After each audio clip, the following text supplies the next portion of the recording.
ప్రభు అయిన యేసుక్రీస్తు నామంలో మీ అందరికీ నా వందనాలండి. ఈరోజు దేవుని వాగ్దానం వచ్చి యోహాను 14వ అధ్యాయము 6వ వచనము ఏం చెప్తున్నారంటే మన యేసు ప్రభు వారు, నేనే మార్గమును సత్యమును జీవమును, నా ద్వారానే తప్ప ఎవడను తండ్రి యొద్దకు రాడు. ఏమని చెప్తున్నారు? నేనే మార్గము సత్యము జీవము, నా ద్వారానే తప్ప ఎవడను తండ్రి యొద్దకు రాడు అని చెప్తున్నాడు. నిశ్చయంగా చెప్తున్నాడు ఆయన, నా ద్వారానే తప్ప ఎవడు తండ్రి యొద్దకు రాడు అని.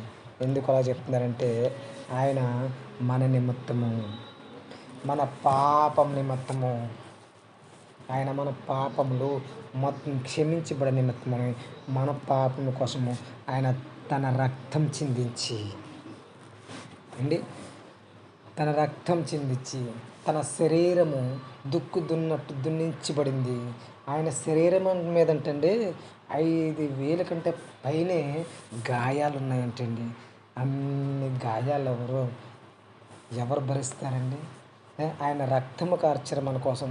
ఈ రోజుల్లో ఎవరికైనా యాక్సిడెంట్ అయ్యి హాస్పిటల్ ఉంటే, బాబు నీదే గ్రూప్ అంటే, నాదండి ఆ గ్రూప్ అవునా సరే, ఆ గ్రూప్ ఏం చెప్తే ఆ గ్రూప్ కాదండి, ఆ రక్తము ఇవ్వడానికి భయపడి గ్రూప్ కాదండి అని అబద్ధం చెప్తాడు.